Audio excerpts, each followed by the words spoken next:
No puedes jugar boxeo es presentado por SEYER, la marca que desde 1930 viste los puños de los campeones.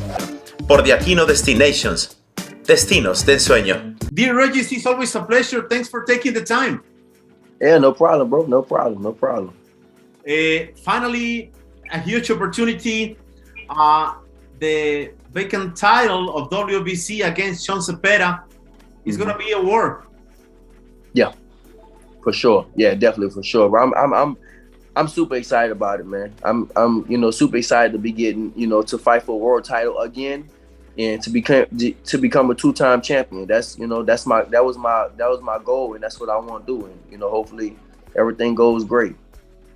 Since 2019, the world of boxing and of course Rougarou, we are waiting for another title shot. How is the feeling? I mean, it's great, bro. It's it's great to I like when I lost my title. It's just like in boxing they put you in the pits of hell. You know what I'm saying? And it's like I've been climbing and scratching my way back up to the top, and I'm still scratching. But once I get the title, I'm back at the top again. And I mean I'm loving it. It feels great to be getting this opportunity. But of course I got to go out there and I got to perform and do my thing. Awesome. When we talk about your huge career, Heraldes in 2020, 2021, Red Hash, I was there in Atlanta, and then Tyron McKenna in Dubai. So 3 great fights. But to be honest, sometimes I feel that you deserve more opportunities regarding title shots, because it's not because you're my friend and I respect your career, but if you take a look in your weight class division, there's no other fighter like you. Okay, I fight when in any place with anybody, and you are like an old-fashioned fighter. Fight against the best.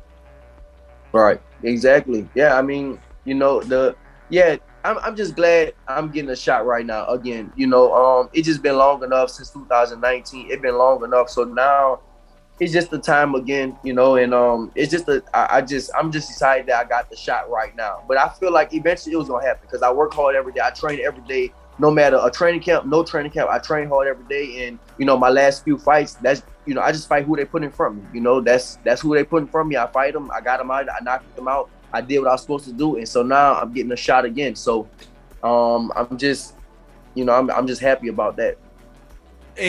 When you talk about WBC belt, is something special for you? Because I truly believe that is the organism or the belt that is the most recognized around the world.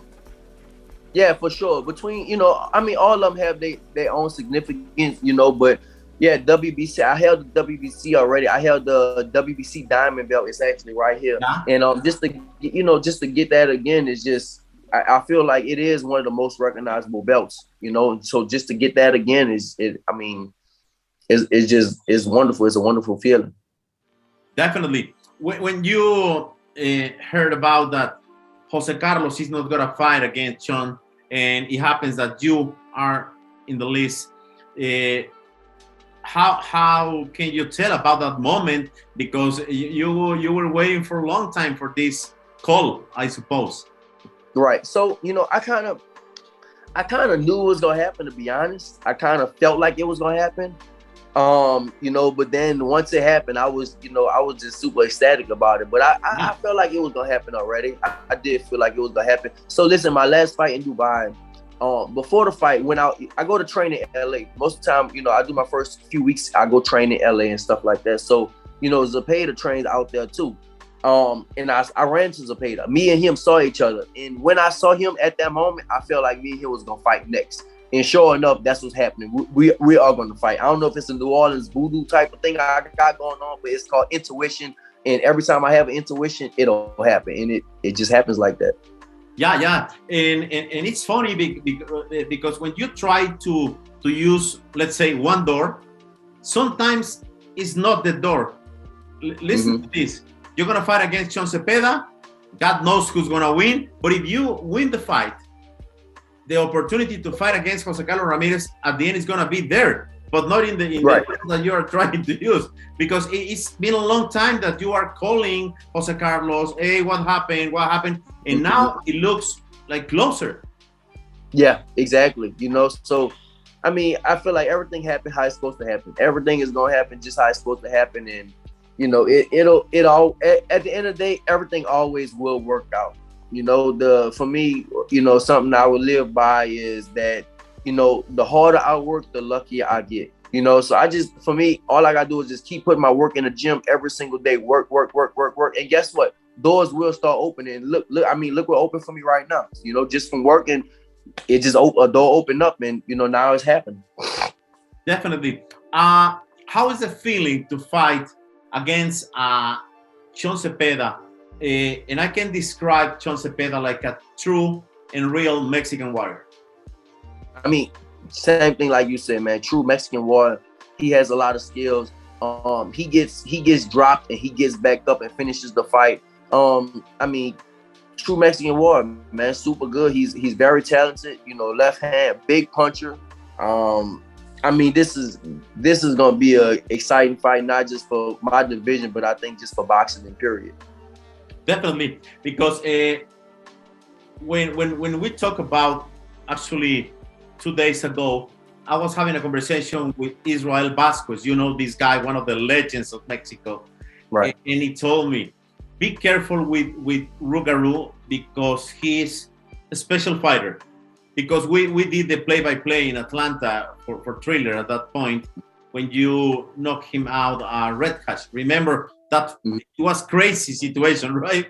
Yeah. But Israel told me, be careful with Rougarou, not only 140 pounds. He believes that you can make history as well in 147. What about that? Yeah. I mean, I might go to 147 eventually one day, but for right now, I think I'm gonna stay at 140 because I think it's gonna be a lot of big fights at 140. A lot of big fights gonna be at 140 coming up, and I feel like I can stay there and I can rule over the division for a little while. So for me, I think that, you know, I'm going to go ahead and stay at 140, maybe go 140. If something big presents itself at 147, then yeah, I'll go up to 147. But I mean, 140 is, I think, I just want to stay there right now because it's a lot of, it's so much money and there's so many big fights that's going to be at 140.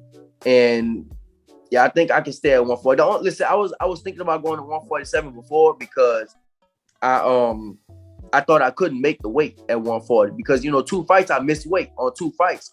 And I thought, all right, it might be time to go to 147. But then I had a nutritionist and I did everything he told me to do. And I made 140. I made it easy. And so now I know I can stay at 140 right now. I know for sure I can stay at 140. So, you know, if I do go to 147, it'll just be a choice or it'll just be, you know, just to go and see what I can do up there. Awesome. Could you describe yourself as a fighter that no one fight against him? No one's want to fight with you? Avoid it, bro. Nobody says my name. Nobody wants to fight me because everybody know, bro, like I'm coming. Everybody know if I fight you, I'm coming. I'm bringing the heat. I'm bringing the smoke. That's what I do, you know? So, yeah, nobody, I'm super avoided, but I'm glad that I'm in this spot right now. So, you know, once I do win a belt again, everybody gonna be calling me out. My name gonna be on everywhere. Everybody gonna want to call me out. But it's like right now, nobody says nothing. Bless you. Thank you.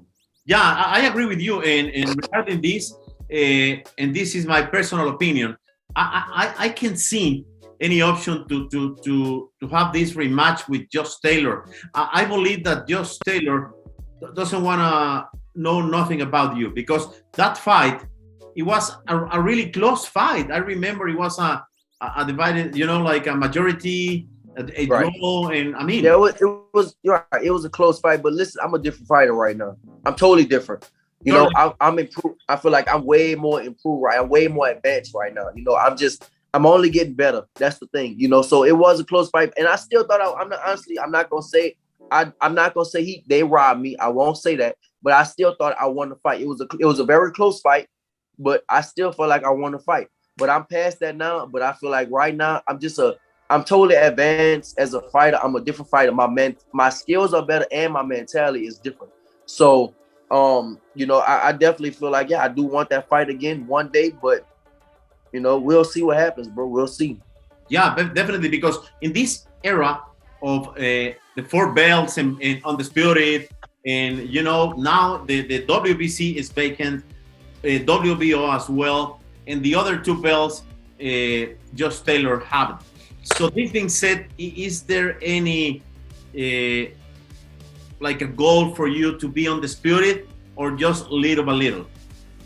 It's little by little. I'm not gonna say be undisputed, because you know, the undisputed thing, I know everybody wants to be undisputed right now, and that's the new big thing, to be undisputed. But I mean, maybe it for me, my first goal is, of course, to get 1 belt, and then after that, I'll see where it kind of go after that. But for right now, my goal is to become a champion again, 2-time champion, and then maybe unify, and then maybe try to be undisputed. But you know, that's kind of far in the future for me. I'm not really worried about that. You know, right now, just be a, you know, just be a 2-time world champion. Get the first belt first, and then I'll see what happens after that. Awesome. Let me ask you this, because I know you not only as a boxer, but as a human being, and I respect you as a human being. Let me ask you this. Remember the words of Danny Garcia after the fight of Benavidez. It touched my soul. And I truly believe that in these times, the athletes like you, that you had like a lot of followers, and your words make an impact in the people. What is your opinion about these mental issues, about the balls of Danny Garcia to show to the world, hey, I'm struggling, and it makes me feel like it's like more great fighter, more great human being, and more great son, because he told, hey, my father, you were next to me always. But what is your opinion? I mean, I commend them, and I take my hat off to somebody that can show so much vulnerability, you know, on such a big stage. You know, it's easy to cry behind closed doors. You come in your house and you close the door, and it's easy for a man to cry. A man, you know, the thing in our society, men are, you know, they looked at as weak if they cry, you know. I mean, from my environment, what I grew up in, a man not supposed to cry, but at the same time, bro, like, men go through things just like everybody else does. And I just commend him to like show that, you know, he needs help, and you know, he wants help, and he's showing the world how vulnerable he is, you know. So I definitely commend him, and you know, in trying to get help for his, you know, his mental health, because that's real. That's a real thing these days. You know, mental health is something that's real serious these days. And I think that for somebody like him to get on that stage and show like you know, he's like a hero of the world, because he's a boxer. You know, he's a real fighter. So for him to get on the world stage and show that vulnerability, I mean, I commend him 100%, because most people won't do that. And then he shows other people, it might be other men, they're not fighters, right? And so if you're a fighter, you looked at as being real tough already. You're a real hard person, you real tough.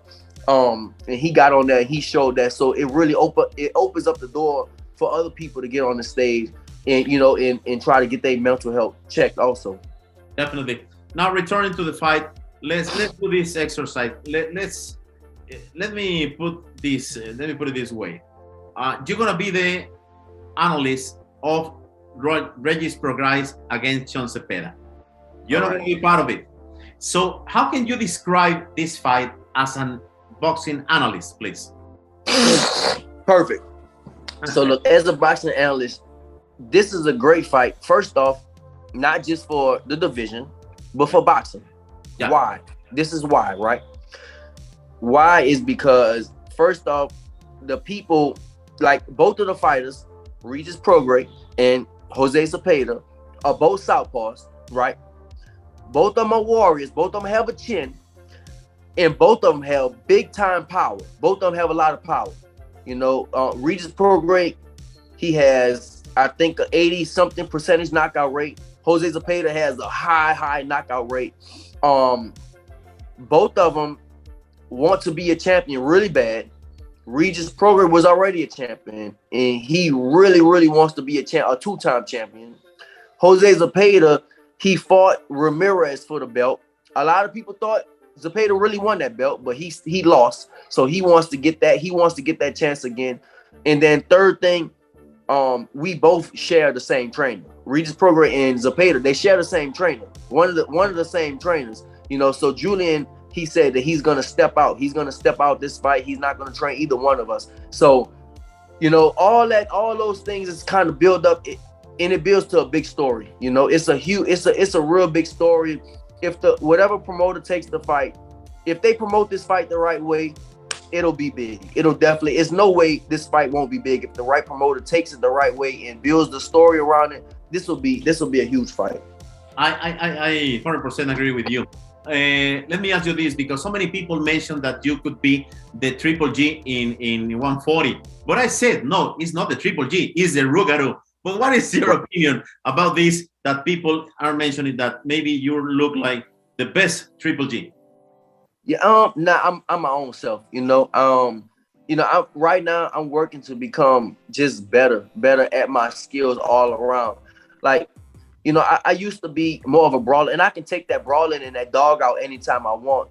But right now I'm thinking about more skills. You know, my last 3 fights, I haven't been hit. I probably been hit, like I can count on my one hand how many times I've been hit in 3 fights. You talk about in 3 years, I've been hit only a few times, you know. So my defense is really on par right now. I've been just, you know, I've been just being real defensive, real slick. And at the same time, I can go in there and brawl when I want to. I can hit people hard and I can still knock people out, you know. So that's kind of what I'm working on. I'm not really worried about being nobody else. I'm worried about being myself, you know. Yeah, and I agree. There's only one Rougarou, and I agree with you. A funny thing that I want to ask you, because I was doing the play-by-play in Spanish when you fought against Redcatch. He argued that you hit in a prohibited place, but yeah, it was insane. Could you describe this? Because as soon as you hit Redcatch, you know that he's not going to be fighting anymore. Yeah, I knew that already. I mean, he just, you know, he faked it. You know, he wanted to get out some type of way. And I felt like, listen, so I think that was the 6th round, right? And so really, at first I was boxing him a lot. I was just going out there boxing him. I wasn't letting him hit me. And then after that, I was really playing, like I sparred with Ivan. Me and him sparred together. So I knew what I was gonna do to him already. So I was just like the first few rounds I was playing around with him. I was just being slick, just kind of playing around, not really engaging. And so then I told my trainer, I think around the 5th round, I said, all right, I'm gonna start walking about. I'm gonna step it up. And I'm pretty sure he knew what was about to happen. He knew, all right, he gonna step it up right now. Because at first, like I told you, I was just messing around at first. I was just playing around. So then it's like, all right, let me step it up. And so I started stepping up. I started putting the pressure on him more. I started landing harder shots more. And then of course he found some way to fake it. You know, I hit him in the stomach, and then he just said I hit him low and all that. And you know, he found a way to get out. That's all. Let me ask you 3 more questions, and I really appreciate your time. It's always a pleasure. But we mentioned Triple G. This being said, Triple G, Canelo Triple G 3. What is going to happen? You are a great fighter. I got Canelo. I think Canelo might actually stop him this next fight. And why? I feel like, you know, Canelo been fighting bigger fighters. You know, he been going up fighting bigger fighters, stronger fighters. And you know, Canelo is like he learned from a loss. You know, he definitely learned from Floyd, and I feel like he's just getting better. You know, he's gonna keep getting better, and at the same time, I'm not saying he's gonna knock him out because of Triple G's his skills, but I feel like Triple G is like 41, 42 years old. You know, Canelo is 30 something years old, so that always plays a big factor. So I feel like, I think in my opinion, which ain't nothing, but I feel like Canelo might stop him. Definitely. And if you were Canelo team or the Canelo advisor, whatever, you go for the rematch with Bivol in 175, because you know Bivol, he used to train in the same spot, right? In Churchill. Yeah. Oh yeah, he sure did. Yeah, he sure did train in Churchill. But no, if I was him, for me, I don't think. It's just style-wise. You know, Canelo, his style just couldn't beat Bivol. You know, I just feel like he just can't beat him. Maybe I'm wrong, of course, but I just feel like Canelo can't beat Bivol. I feel like he's just too big. His style is that like that. He's too big, and it's hard if you can't hurt the fighter at all, and the other fighter knows you can't hurt him, then what more can you do? Honestly, you could try to box him and stuff, but Bivol is a good boxer also. So I think he tried to aim for greatness. He went up big, but I think he just I don't think that was it. Yeah. So I don't know if someone already asked you this, but when we think about the past, Gary Ward, Barrera Morales, Israel Vasquez against Marquez, could you imagine a trilogy with Chon Zepeda? Because I truly believe, because of the styles you mentioned, all the styles, all the elements, all the ingredients. So do you believe it could be a trilogy or at least a rematch with Chon Zepeda?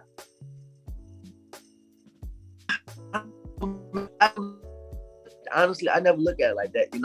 I just don't. I don't look at it like that. Maybe it can be. I don't know. Listen, one thing about me is I have supreme confidence in myself. Right? I feel like no matter who I fight, I feel like they can't beat me at all. Yeah. I just feel like I feel like I don't know, and maybe it's a flaw or maybe it's an advantage, but I feel like nobody can't beat me. If I step in the ring with somebody, I feel like they can't beat me. So like a trilogy will mean that it'll be a close fight, so I just can't see that, I can't see it, so I don't know. Okay.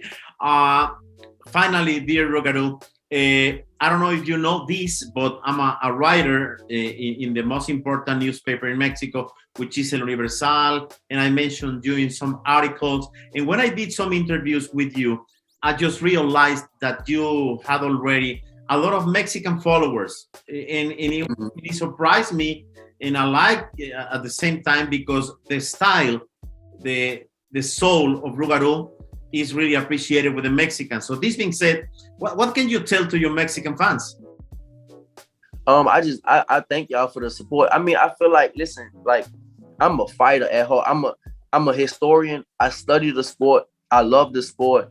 And, I know, boxing in Mexico is huge, just like in the UK, it's really, really big over there. So of course, I'm just appreciative of the Mexican fans. I thank y'all. I just want to thank them and thank for the support. And, I just love the sport. That's all. I really love the sport. I'm a historian. And I just, for me, I want to be the best. So I just thank the Mexican fans, and I'm going to just, keep going out there and just doing me, just go have fun and just keep watching, and I'm just gonna keep having fun, keep getting better, keep improving, and I'm gonna give you what you want to see. If you want to see me brawl, I can definitely do that. If you want to see me box, brawl, whatever, I can do all that stuff. So I definitely thank the Mexican fans. Okay, so let's close this in Spanish, please. Follow me. Viva México. Viva México. Cabrones. Viva México, cabrones. Yo hablo un poco español, porque sí, porque mi esposa es brasileira y ela habla português. E eu hablo português. E eu hablo espanhol pouquinho. So, você fala português? Eu hablo porque em português is eu. Eu is eu. Eu falo. Eu falo. Eu falo português. Sim, eu falo português. Claro, eu falo português. Eu sou fluente em português, mas espanhol pouco. Eu puedo hablar espanhol también. Qué maravilla. Rougarou, it's always a pleasure. I respect you. I love you. In No Puedes Jugar Boxeo, which is my brand and my show, it's always your home, your house. Of course. Thank you, brother. Thank you. Thank you very much. Gracias. Thank you. Thank you, brother. Bye bye. No Puedes Jugar Boxeo fue presentado por SEYER, la marca que desde 1930 viste los puños de los campeones. Y por Aquino Destinations, destinos en sueño.